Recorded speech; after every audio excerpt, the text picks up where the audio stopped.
예, 의당 박세와 한시 제재와 정서라는 주제로 발표를 시작하도록 하겠습니다. 의당의 한시부터 먼저 한 수 읽고 이번에 전체적인 이 정서가 어떤지 한번 보도록 하겠습니다. 동점령을 넘다라고 하는 시를 보면요, 원문 한번 읽어보겠습니다. 대해 연천관이 군산 발지래라 객자 배회래반이 천붕합북에라. 이런 시인데요. 번역을 하면 큰 바다는 하늘에 닿아 멀어지고 묻산은 대지에 솟구쳐 다가오네. 나그네가 배회하며 서 있으려니 하늘이 바람은 모였다가 흩어지누나. 이런 시인데요. 오원절구 아주 짧은 시인데 보면 그 대해라든지 군산이라든지 이런 또 뒤에 천풍이라든지 굉장히 이 시상이 큰 이런 시어들을 사용해서 굉장히 호방하고 호쾌한 느낌의 시입니다. 의당 선생의 시가 대체로 저런 분위기라고 하는 것을 짐작을 할 수 있습니다. 의당 선생에 대해서는 뭐 많이 알려져 있으니까 많이 알려진 부분은 제가 생략하고 넘어가도록 하겠습니다. 우의정 척사파의 도학자로서 문학보다는 도학에 집중한 분입니다. 그렇기 때문에 문학은 부차적 관심을 기울였는데요.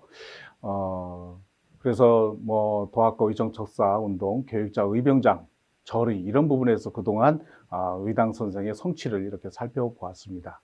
그래서 이분을 문인으로 규정하기는 사실 쉽진 않다라고 생각합니다만 당시 의정척사파 다양한 문인들 가운데 한 분으로 규정할 만큼 문학적 수준도 낮지 않다라고 저는 판단합니다. 그렇다면 의당 선생이 과연 문학을 대하는 관점은 어떤 것이었는지 간명하게 살펴보도록 하겠습니다. 의당 선생은 문해적 산문은 그렇게 많지는 않습니다. 산문 분야에서 문해적 성격을 띠는 그런 장르들이 보통 서문과 기문과 설, 잔명 이런 그 장르들이 있는데요.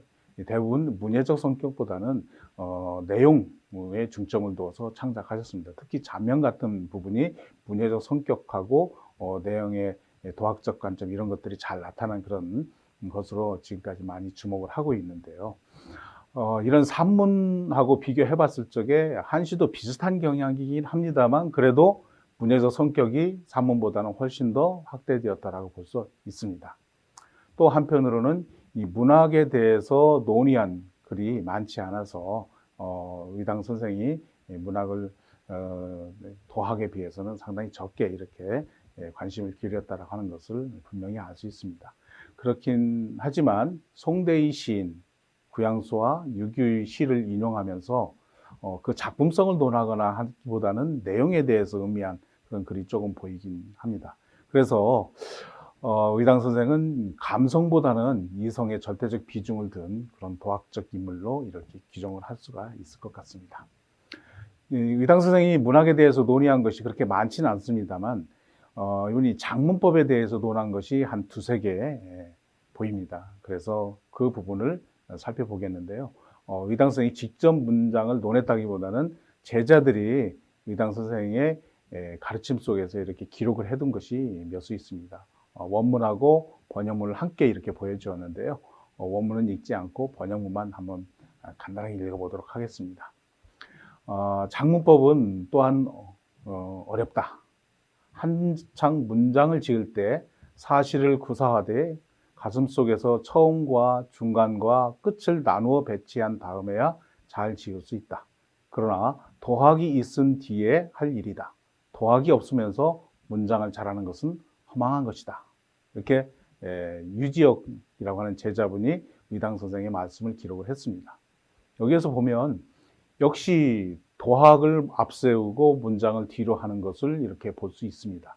그렇지만 문장도 또한 잘 지어야 한다라고 하는 생각은 분명하게 밝히신 거고, 그런데 그 문장을 짓는 법이 어렵다. 어떻게 해야 되느냐? 문장의 처음과 중간과 끝을 실제로 쓰기 전에 다 구상을 하고 난 다음에 써야 된다라고 하는 부분을 저렇게 말씀하셨고, 저것이 의미가 있다라고 해서 제자가 기록을 한 겁니다. 그래서 저 부분은 의당 선생의 문장을 짓는 법에 대한 그 가장 기본적인 그런 것을 이야기를 해두고 있다라고 이야기를 할 수 있고요. 그 다음에 신태학이라고 하는 제자가 또 문장에 관한, 의당 선생의 문장에 관한 생각을 저렇게 정리를 해놓고 있습니다. 태학이 문자를 짓는 것이 상당히 거칠었다. 자신이 이렇게 문장을 잘 못 지었는데 거기에 대해서 선생님께서 이렇게 말씀을 해주셨다. 너는 작문법을 꺼리지 말고 모름지기 정밀하고 세심한 데 힘을 써라 라고 말씀을 하셨고, 한참 있다가 웃으시고 또 이렇게 말씀하셨다. 허물을 고치는 사람은 용맹하면 뭐든지 할 수 있다. 문자에 이르러서는 신묘하여 헤아릴 수 없는 것이라서 끝내 정밀하고 세심하기가 어렵다. 모름지기 주도면밀하고 신중하여야 하니 그 점을 놓치지 말아야 문장을 잘 지을 수 있다. 이렇게 말씀하셨습니다. 여기에서도 작문법에 대해서 말씀을 하셨는데, 문장을 어떻게 해야 되느냐? 수용력 정세라고 했어요. 힘쓰기를 정밀하고도 세심하게 해야 된다. 그러니까 이분이 도학자라고 해서 문장을 뭐 대충 지으면 된다 이렇게 말씀하신 게 아니에요. 문자는 뭐냐? 신묘하여 헤아릴 수 없는 그런 높은 수준의 것이 있다, 문자에도. 그러니까 어떻게 해야 돼요? 정밀하고 세심하게 해야 된다라고 이렇게 말씀을 하신 겁니다. 이런 것을 통해서 우리가 무엇을 이해할 수 있느냐면, 의당은 그 문장을 짓고 또 시를 짓는 데서 대단히 정밀하게 지어야 된다라고 이렇게 생각하셨던 거죠. 도학자들이 일 가운데 아예 문장을 짓지 말라라고 하는 그런 분도 있습니다. 이정 선생 중에 그런 부분도 말씀하신 부분도 있죠. 그러나 이분은 그렇진 않았다. 실제로는 문장을 봐도 그렇습니다. 그래서 의당은 허술하게 시를 짓지 않았고요. 의당을 문인이나 시인으로 규정할 수는 없긴 하지만 대충대충 한만하게 가볍게 짓거나 거칠고 엉성하게 짓지 않았습니다. 실제로 그렇게 지어서도 안 된다고 했고요. 그래서 자신의 학문과 시각, 이성과 감성의 문제를 정교하게 시로 표현하고자 하였습니다. 그래서 이분이 지은 잠언 가운데 우의학십장이라고 하는 것이 있는데, 그 중에 예의 논리다, 이오예라고 하는 부분에서 이런 말씀을 하세요. 지리소우의 각극기예, 번역하자면 지극한 이치가 깃들어 있으니, 뭐가 있냐면 예술이라고 하는 것에는 지극한 이치가 깃들어 있으니 각 분야에서 궁극의 조회에 이르러야 한다라고 이렇게 말씀하신 거죠. 다른 말로 하면 문장에 지나치게 신경을 많이 써서는 안 되지만 문장도 중요하기 때문에 문장의 궁극의 조회에 이르러야 한다. 그래서 도학자라고 해서 문장을 소홀히 여겨서는 안 되고 문장의 그 세계에 깊이 이 조예를 갖춰야 된다라고 이렇게 말씀을 하셨습니다. 그럼 본격적으로 의당 한시는 어떤 제재를 가지고 있고 어떤 정서를 표현하고 있느냐라고 하는 부분을 저희 살펴보도록 하겠습니다. 의당의 한시 작품은 5원시 99제 62수에 7원시 69제 77수로 전체로 보자면 128제 139수입니다. 수량으로 볼 때 그렇게 많은 수는 아닙니다. 문예적 시인의 시와는 다르고 이항로나 유인석 등 우의정 척사파 학자와 그 시 경향이나 제재가 유사하긴 합니다. 그러나 그들하고 똑같지도 않습니다. 의당만의 독특한 시제와 시 경향과 시풍이 있다라고 저는 생각을 하고 있습니다. 그래서 제재만을 놓고 봤을 적에 대략 다음과 같은 세 가지로 구분할 수 있지 않을까 생각을 합니다. 첫 번째로는 기행시와 산수시를 많이 지으셨고, 그 다음에 학문과 제자들을 훈계하는 이런 제재의 시들이 많고요. 그 다음에 세 번째로는 일반적인 그런 시인의 시하고도 유사한 감회와 서정을 이렇게 표출한 시도 있는데요. 이렇게 세 가지로 구분할 수 있습니다. 그 중에 가장 독특한 것은 기행시와 산수시가 많다는 것하고요. 학문과 훈계를 직설적으로 한 그런 시들이 적지 않이 있습니다. 그 세 가지를 가지고 주로 작품 위주로 해서 살펴보도록 하겠습니다. 첫 번째로 기행시와 산수시인데요. 여기에서는 제가 산수시 기상이라고 하는 부분을 그 제목에 내세웠는데요. 그 점은 기행시와 산수시의 정서가 기상을 강조하는 부분에 있다라고 판단해서입니다. 첫 번째로 수적으로 가장 많은 수량을 차지하고 있는 것이 이것 아닌가 생각을 합니다. 두 번째로는 이들 시에서는 웅원하고 기세가 강한 그런 품격을 보이는데요. 저 부분이 상당히 중요한 의미를 가지고 있다고 생각을 합니다. 그래서 조선시대의 기행시와 산수시의 일반적인 특징하고는 좀 많이 다른 것이 아닌가 생각을 하고 있고요. 그 다음에 수사법상으로 놓고 봐도 의당의 독특한 그 특징이 보이고 또 독특한 형상화 방법이 있지 않나 그렇게 보았습니다. 그래서 첫 번째로 큰 기세와 큰 공량을 강조한 기행시, 산수시를 사례를 통해서 한번 보도록 하겠습니다. 금강산이라고 하는 시인데요. 저것도 아주 짧습니다. 화도는 생석석하고 하니 12,000봉이라 진력 경천입하고니 백운 제하종이라고 하는 오원철구 스무자의 시인데요. 번역하면 그림 속에 바위와 바위가 생겨나 12,000개 산봉우리 되었네. 있는 힘껏 하늘을 떠받쳐 서니 흰 구름이 그 아래를 날아가네. 이렇게 되어 있습니다.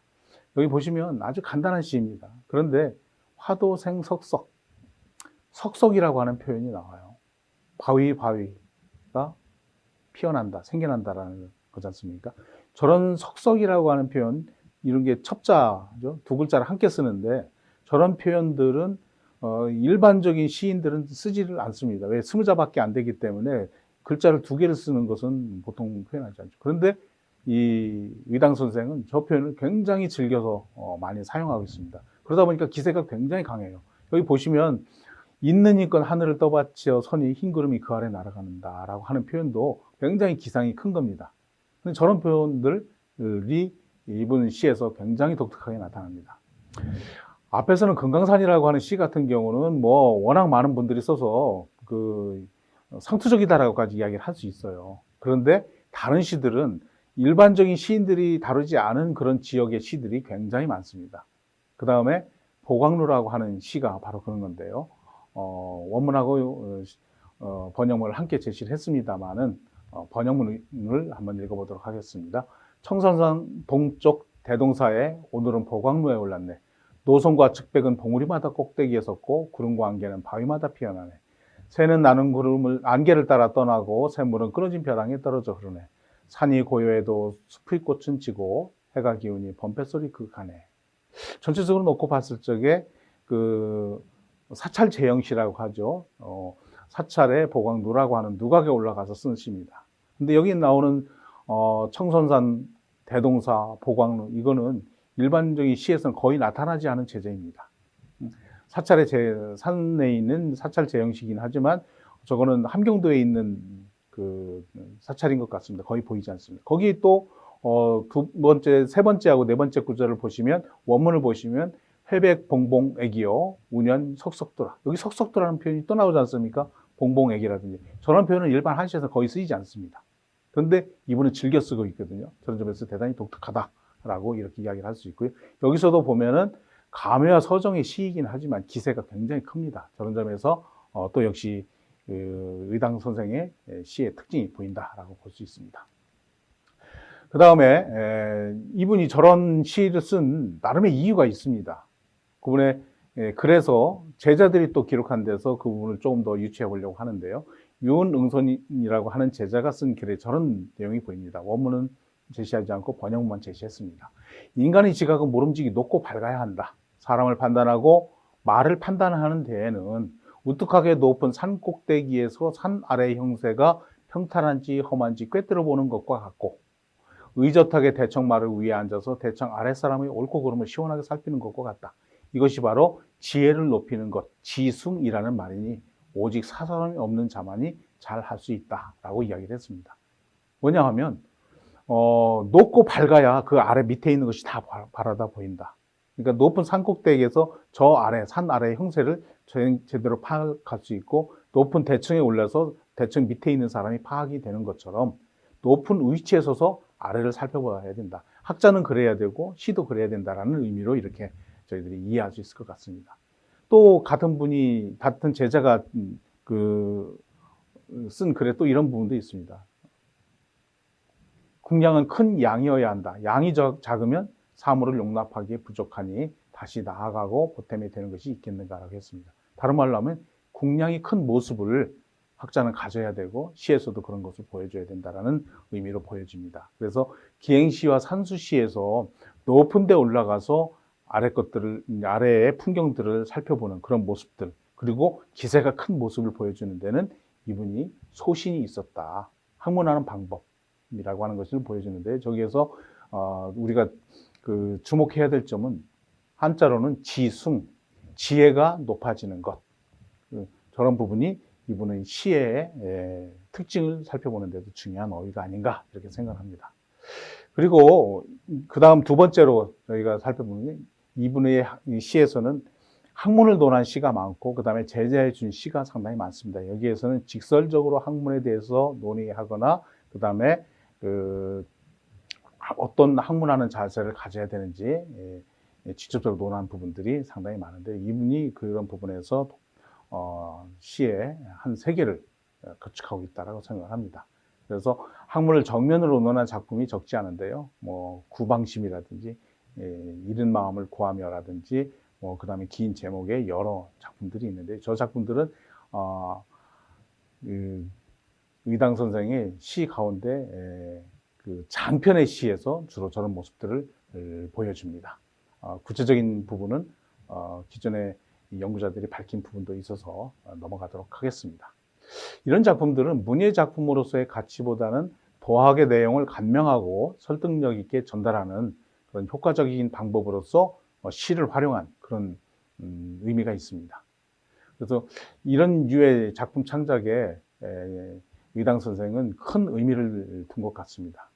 그래서 제자에게 준 시에서는 특히 학문과 학자의 자세를 논한 작품을 많이 썼는데요. 그런 시들이 왜 그렇게 많으냐.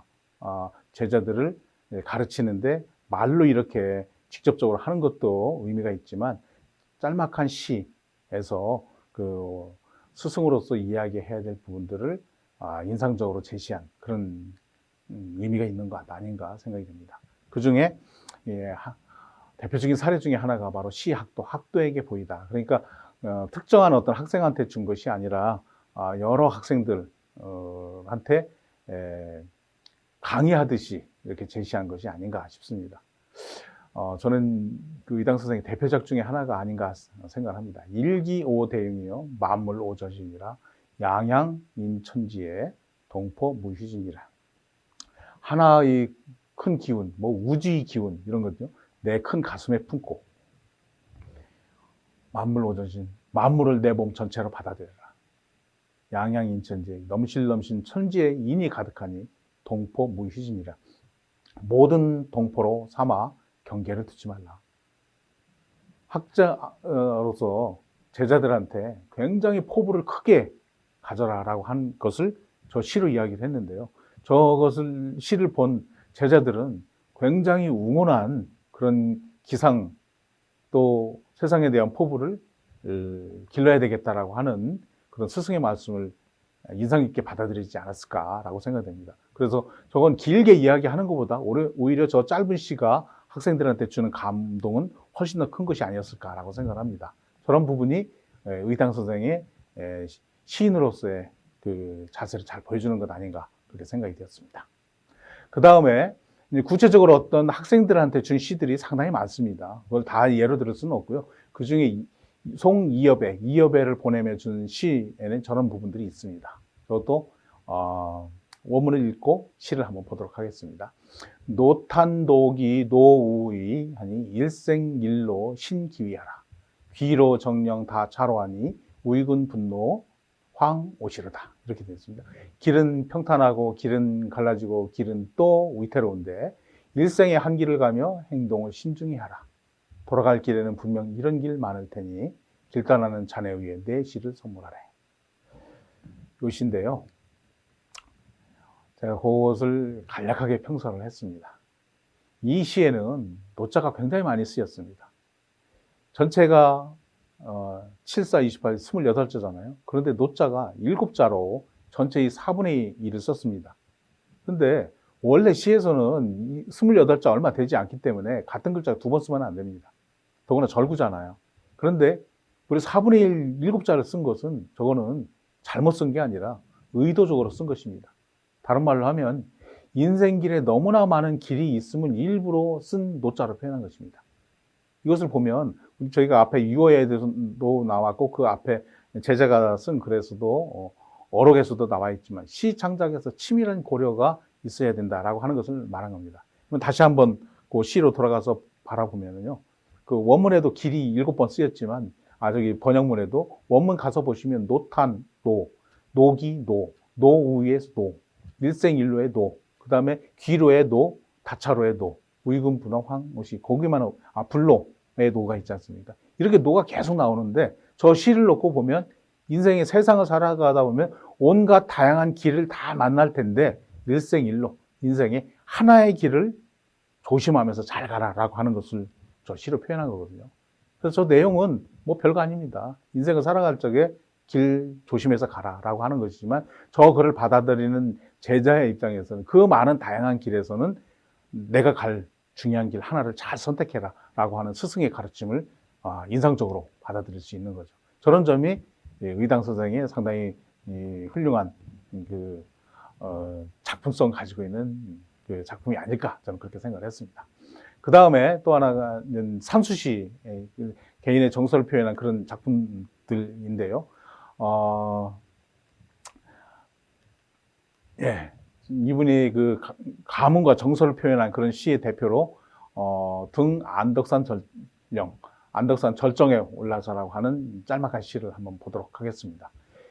원문하고 번역문을 함께 읽어보도록 하겠습니다. 창송노백 만산청하니 석벽석휘 만첩병이라 흉리기생 천재가 아니 운미해원 안무정이라 푸른솔 늙은 잣나무에 온 산은 푸르고 바위 절벽에 석양 비치니 만폭에 병풍되었네. 가슴속 호쾌한 기운 하늘가로 뻗어가니 구름 사라진 바다 멀리까지 눈길이 쉬지 않네. 여러분들 어떤 그 인상을 받아서 시를 읽으셨는지 모르겠습니다만 저 원문하고 번역문을 읽어보면 이분이 제가 앞부분에서 이야기했던 기상이 대단히 크다라고 하는 것을 볼 수 있을 것 같습니다. 그런데 시 자체도 그렇습니다. 저 원문의 시를 보면 창송노백 만산청 이 치읓자 발음들이 굉장히 많이 나고 치읓과 히읗 시읒 발음들이 굉장히 많이 나옵니다. 석벽, 석휘, 만첩병 이런 것들. 저런 것들이 치읓자 발음이나 휘라든지 이런 발음이 나오면 시를 읽으면 음성 자체가 굉장히 큽니다. 근데 흉리기생 천재거 저것도 그렇거든요. 운미해원 안무정 저런 표현들. 그래서 저 시 자체가 소리로서는 굉장히 웅장하고 기세가 강한 모습을 보여주는데요. 시 안에서도 그렇습니다. 그 세 번째 구절을 한번 볼까요? 흉리기생 천재가 호쾌한 가슴속 호쾌한 기운 하늘가로 뻗어가니. 그러니까 눈길이 쉬지 않고 저 일망무제로 펼쳐진 구름 밑 바다 멀리를 살펴본다는 거지 않습니까? 기세가 굉장히 큰 시들이거든요. 저분의 산수시나 자연시, 일반 시에서도 저런 기상이 큰 시들을 굉장히 많이 바라볼 수 있는데 저것이 저분의 특징이다라고 봅니다. 그래서 전체적으로 제가 이분 의당 한시의 특징과 정서를 살펴보니까 대체로 저런 모습들을 확인할 수가 있었습니다. 첫 번째로 보자면 기세가 강한 어휘와 정서를 표출하였다는 점입니다. 그런 점이 기행시와 산수시에서는 더욱 강하게 드러난다는 점이고요. 두 번째로는 독특한 처분의 사용들이 눈에 띄게 많이 보인다라는 것이고요. 그 다음에 또 하나가 고유명사, 특히 지명의 사용이 굉장히 두드러진다는 점입니다. 저 지명의 사용은 그 학계에서는 그 고대 시에서 많이 드러나는 것이다라고 하고요. 지명을 많이 사용할 경우에는 굉장히 웅원한 시상을 표현하기가 좋다라고 이야기를 했는데 의당 한시에서 그런 모습들이 보여집니다. 그 다음에 세 번째로는 침울하거나 비장하거나 적막하고 쓸쓸한 이런 정서보다는 굉장히 쾌활하고 밝고 고양된 이런 정서입니다.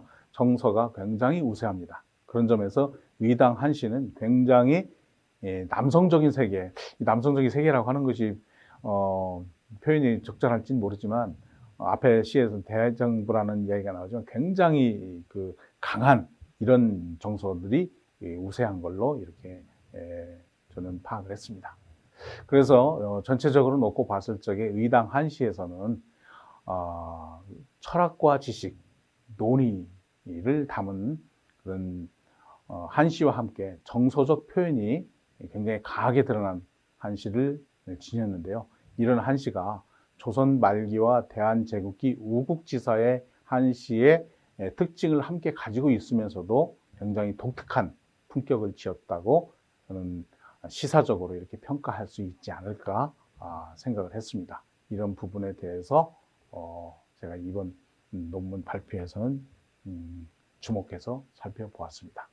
이상 발표를 간단하게 마치도록 하겠습니다. 들어주셔서 감사합니다.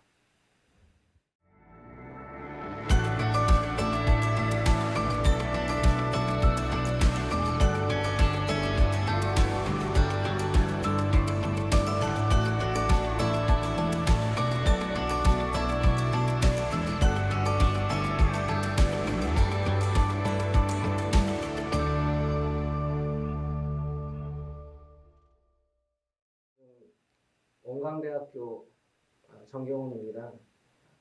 지금 그 성균관대학교 안대희 교수님께서 의당 박세와의 한시의 제재와 그 정서에 대해서 발표를 해주셨는데요. 거기에 제가 좀 토론이라고 하기엔 좀 부끄럽고요. 몇 가지 궁금한 점을 좀 물어보도록 하겠습니다.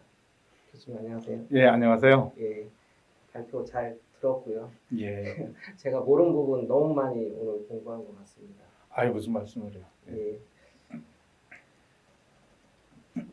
저도 사실 몇 년 전에 의당 박세환 선생님 한시에 대해서 공부할 기회가 있어가지고 제가 뭐 번역도 해가면서 한번 논문을 쓴 적이 있는데 그때는 뭐 제가 뭐 형식적인거나 문해적인 거에 대해서는 전혀 언급을 하지 못하고 제재라든지 아니면은 뭐 관물이라든지 아니면 내용 가지고 제가 조금 언급한 부분이 있었습니다. 근데 오늘 교수님께서 의당 선생님의 그런 어떤 한시에 아주 깊숙이 문해적인 면이라든지 여러 가지 그 언급을 해주셔가지고 뭐 저는 참 공부를 많이 하는 기회가 된 것 같습니다.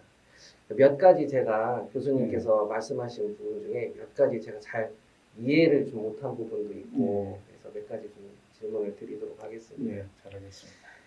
첫째, 그 의당 선생님의 시에서 그 송대의 구양수나 또는 유교의 시를 인용을 했다.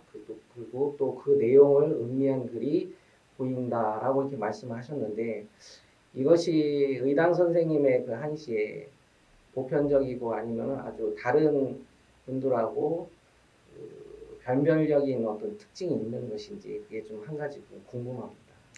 그거에 대해서 좀 말씀해 주시죠. 예, 이번에 발표를 준비하면서 정경훈 선생님이 그동안 쓰신 그 한시에 관한 논문을 제가 다 읽고 큰 도움을 받았습니다. 또 한시를 많지는 않지만 그 중에 수십수 초록해서 번역한 그 시도 이번 발표하는데 큰 도움을 받았습니다. 그래서 정경훈 선생님이 쓰신 논문하고는 조금 차별화된 부분을 좀 이야기를 해야 되겠다라고 한 것이 오늘 발표이고요. 첫 번째 질의에 대한 거는 제가 송대의 구양수와 유교의 시를 음미한 그 글이 있었다라고 말씀을 드렸는데 제가 문집 전체를 쭉 읽으면서 혹시 의당 선생이 시에 대해서 어떤 말씀을 하신 게 있나라고 봤더니 많지는 않습니다. 많지는 않은데 그 중에 제자들한테 한 글 가운데 유교의 시하고 구양수의 시를 인용을 하면서 이게 학문하려면 이런 태도가 보인다라고 하는 그런 부분이에요. 그러니까 시 자체의 그 어떤 미학이라든지 시가 좋다 나쁘다 시의 표현이나 이런 부분에 대해서 이야기한 것이 아니라 이런 내용을 이야기를 했는데 그게 우리가 학문하는 자세로서 도움이 된다 이렇게 한 부분이에요. 그래서 그거를 갖다 어떤 박세와 한시의 어떤 특징적인 면모하고 바로 연결시키기는 경강부회가 될 수 있겠다는 생각이 들면서 또 한편으로는 이런 생각이 들더라고요. 구양수하고 유교가 송대의 대표적인 시인이면서 또 분위기가 굉장히 호방하고 한 그런 부분이 있습니다. 기세라든지 그다음에 우국충정을 담았다든지 그다음에 그 송대의 대표적인 시인인 소동파나 황산곡이나 이런 분들은 작품의 표현이라든지 이런 부분에 굉장히 영향을 많이 끼쳤거든요. 그런데 구양수나 유교는 그렇지 않고 그분들의 시의 내용과 품격 이런 부분들을 조선의 유학자들의 영향을 많이 끼쳤습니다. 그래서 역시 박세화 선생은 표현이나 이런 부분보다는 내용과 품격 이런 부분에서 송대시를 많이 읽었구나. 오히려 당시보다는 저런 부분에 좀 관심이 있었구나라고 하는 부분을 저는 조금 유추해 볼 수 있을까라고 하는 그런 정도로 저분은 생각했습니다. 그러니까 어떻게 보면은 문인들, 그러니까 시인들의 그 어떤 수사 기교의 측면보다도 예, 어떤 도학자의 입장에서 뭐 그렇죠. 학문하는 자세 또는 거기에 들어가 있는 뭐 품격 예. 또는 웅원한 기상 예. 이런 거를 조금 뭐 어떤 영향이라고 네. 말을 할 수 있을지 모르겠지만 예. 그런 거를 조금 수용하고자 하는 그런 의지가 있으셨던. 예, 저는 그렇게 이해를 봤습니다. 하면 될까요? 예, 맞습니다. 예. 그 다음에 이제 두 번째, 세 번째는 어떻게 보면 같은 뭐 질문인데요. 예. 그 교수님께서 워낙 그 시에 대해서는 우리나라의 제일 어떤 그 뛰어난 업적을 갖고 계셔가지고 과찬이십니다. 특히 지금 교수님께서 뭐 시화라든지 아니면 시의 어떤 형상화 또는 수사법에 대해서 그동안 많은 연구 업적이 있으시잖아요. 예. 그래서 교수님께서 박세화의 한시 정서에 대해서 네 가지를 이렇게 지목을 하셨어요. 첫째는 기세가 강한 어휘와 정서, 그 다음에 독특한 처분의 사용과 고유명사의 빈번한 사용, 그 다음에 쾌활하고 밝으며 고양된 정서, 그 다음에 깊은 철학적 지식과 논의가 함유된 한시로 이렇게 네 가지로 규정을 하셨는데, 저는 뭐 첫 번째 뭐 기세가 강한 어휘와 뭐 정서 이런 거는 제가 좀 저도 좀 느끼고 저는 이해가 됐습니다. 근데 이제 독특한 처분의 사용, 그 다음에 고유명사의 빈번한 사용, 이것은 그 박세화의 시의 어떤 다른 문인들과 또는 다른 분들과의 변별점이라고 말을 할 수가 있을까요? 예, 뭐 제가 우리 그 조선 시대의 한시를 볼 적에도 그 표현과 그 수사, 그 다음에 의문적인 효과 이런 부분에 대해서 좀 많이 그동안 관심을 기울여 왔는데요. 이번에 의당 박세화 선생의 한시를 보면서도 처음에는 기대를 하지 않았어요. 뭐 당연히 의정척사파 학자인 걸 잘 알고 있고 또 의정척사파 다른 분의 시에서도 그런 부분보다는 저는 내용과 기상, 그 내용 이런 부분들의 학문 이런 부분에 관심을 많이 기울이고 있기 때문에 그런데 이번에 시를 보다 보니까 좀 독특하게 바로 뜨이는 게 기상이 너무 강하다라는 부분 하나하고 시어가 일반 시인들하고 그 다음에 의정석파 시인들의 시어 사용하고 굉장히 다르다라고 하는 것을 느꼈는데요. 그 중에 하나가 제가 강의 중에도 이야기한 그 석석 두 개로 이렇게 쓰는 거 있지 않습니까? 이건 요즘으로 번역하자면 돌이라는 얘기고 바위라는 얘기잖아요. 그런데 이거는 그 처분을 사용할 적에도 보통은 그 형용사나 의태어는 그렇게 연결을 해서 하지만 석석이라고 명사를 이렇게 두 개 하는 경우는 거의 없어요. 그런데 저는 처음에 해서 이거 오자 아닌가? 처음에 생각했고요. 그 다음에 이거 잘못 쓴 거 아닌가? 그런데 박세화 선생님이 과거 시험도 공부했고 그 다음에 당연히 이거는 시의 기본이니까 이런 거를 틀릴 리가 없다라고 하면서 봤더니 이거는 제가 의도적으로 쓴 거예요. 그 효과를 그 생각을 해서. 그런데 이런 것이 석석만 있는 게 아니라 그 앞에 시에도 봉우리, 삼봉우리 두 개를 쓴 것도 있고 그 다음에 다른 것도 여러 개가 보여요. 이거는 굉장히 독특하게 이분이 시를 사용한 거다. 그리고 다른 제가 앞서서 이분이 하신 어록에서도 그런 부분이 나오지만 시상을 굉장히 정세하게 써야 된다. 정밀하고도 세심하게 써야 된다라고 하는 부분이잖아요. 그 다음에 이분이 쓰신 많은 작품들을 다 도태시키고 남긴 작품이잖아요. 그래서 이거는 이분의 의도가 담긴 것이고 이런 수사법에서는 굉장히 독특한 거다. 그런데 그거는 중국 시인들도 사실 그렇게 많이 쓰지 않아요. 그 다음에 우리나라 시인들도 그렇게 많이 쓰지 않아서 이거는 이 효과가 그렇게 좋은 거냐 나쁜 거냐 판단하기 이전에 이거는 굉장히 시를 쓸 적에 자신의 창의적이고 독특한 부분으로 그런 걸 썼다라고 생각을 하고 있고요. 그 다음에 또 제가 여긴 인용하진 않았지만 선생님도 그 논문에서도 인용하고 번역해서 쓰신 것 가운데 이 화 꽃화자 부분 있잖아요. 네. 이 꽃화자를 명사잖아요, 네. 일반적으로. 네. 근데 그걸 갖다 동사로 썼다고 저는 봐요.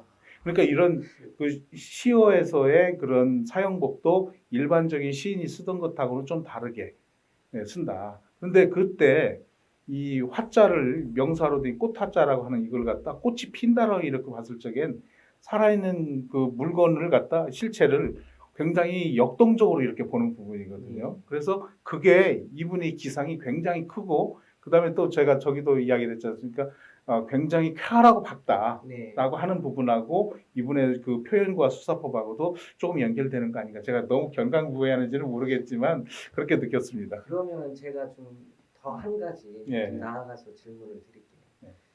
사실 다른 문인들이 뭐 쓰지 않은 표현을 뭐 이 분이 썼다고 해가지고 뭐 그것이 어떤 뭐 독특한 특징이다. 예. 뭐 거기까지는 좋겠지만은 음. 사실 시법을 모르시고 예. 어떻게 얘기하면은 시를 짓는 법을 모르고 이거를 그러니까 능숙하지 못해가지고 예. 쓰는 문인들도 있고 그렇죠. 예. 있었잖아요. 예. 그러면 박세아 선생님께서는 이당 선생님께서는 과연 시법을 모르고 이거를 잘못 쓴 건가?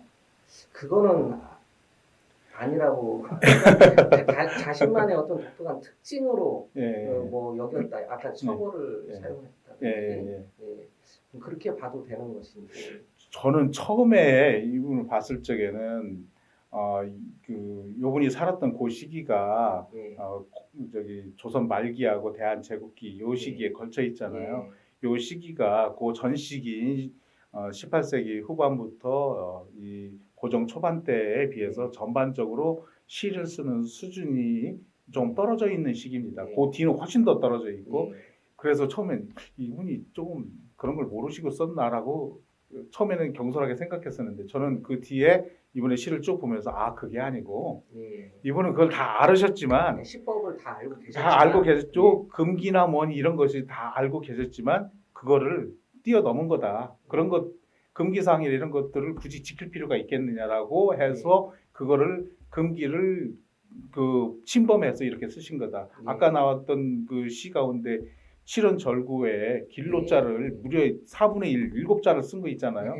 그거는 금기사항을 범한 거죠. 아니 시 한 수에 같은 글자를 갖다 7자를 써버리면 할 얘기가 없잖아요. 그런데 그 시 안에서는 그 길로자를 7번이나 쓰면서 뭐냐면 세상에 온갖 다양한 길들이 있다. 길 잘못 들면 인생 망치는 거고 길 잘 들으면 인생을 올바른 길을 가는 거다. 그런데 그 중에 너는 제대로 선택해라라고 하는 부분. 저는 의도가 굉장히 강하고 일부러 한두 개 덜 쓸 수도 있는데 더 많이 쓴 거다라고 이렇게 보는 거거든요. 그런 거는 어떻게 보면은 이분이 정말 정식으로 나는 시인이다 이렇게 하면 화낼 뿐이다라고 저는 판단을 하는데 도학자인데 도학자한테 시인이다라고 하면 화낼 뿐이다라고 생각을 해요. 그런데 이런 시는 제대로 잘 쓴 좋은 시가 아닌가 이렇게 저는 생각을 합니다. 그 다음에 제가 한 가지 가장 좀 의심이 드는 것 중에 하나가 교수님께서 이제 한말 우국지사들의 한시와 강한 변별력을 가지고 있다. 강한 변별력. 과연 어떤 변별력이 있을까? 저는 그냥 지레짐작에 위정척사 도학자들의 보편적인 그런 생각을 그냥 한시에 표명한 걸로도 인식을 할 수가 있겠다라고 했는데 교수님께서는 이분의 시를 보고 다른 어떤 강한 변별력이 있다고 하셨는데 그 강한 변별력이 저한테는 조금 인상이 와가지고 어떤 것인지 좀 제가 조금 그 정도가 과한 표현을 좀 쓴 것 같은데요. 조금 더 다른 분들하고 비교를 해서 제 말이 맞는지 조금 지나치다라고 과하게 표현 썼다라고 생각해야 될지 한번 더 점검을 한번 해보겠습니다. 아마 같은 부분이 더 많을 겁니다. 예를 들어 저 도학자적인 그런 시들 또 여기에서는 제가 그 말씀을 드리지 않았지만 염락풍의 그런 시들 분명히 이분도 가지고 계시고 그 다음에 학문을 직설적으로 이렇게 표현하는 그런 부분들 다 거의 비슷하지 않습니까?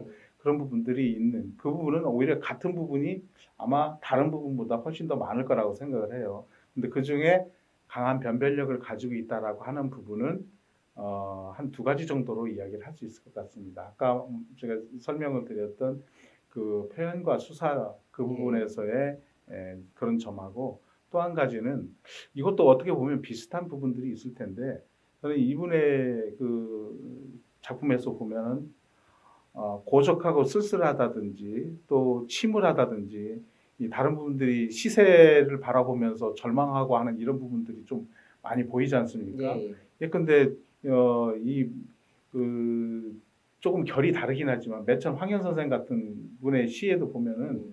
굉장히 침울하고 그런 것들이 많아요. 네.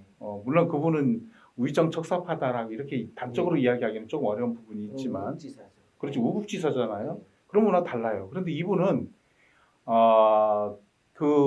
예를 시세를 네. 그 탄식한 그런 시하고 그다음에 자결을 하신 그런 때 지은 두수 작품 예. 같은 데서 조금 그 뭐라 그럴까 비장한 그런 것들도 좀 보이긴 하지만 전체적으로 굉장히 강한 확신을 가지고 예. 세상을 바라보려고 하고 또 산이나 이런 데 가서도 보려고 하는 굉장히 어떤 ang양된 이런 예. 그런 표현 같은 것들 그런 관점 같은 것들을 많이 보여주는데 그런 부분들에서 조금 그냥 강한 변별력을 좀 보이고 있지 않나 그런 생각이 들었습니다. 그래서 이런 시세를 바라보면 굉장히 우울하고 침울하고 비장하고 그런 모습이 보이지만 굉장히 거기에도 굴하지 않고 그걸 극복해 나가고 이기려고 하는 그런 부분들을 특히 작품 부분에서 시 부분에서 많이 드러낸 거 아닌가.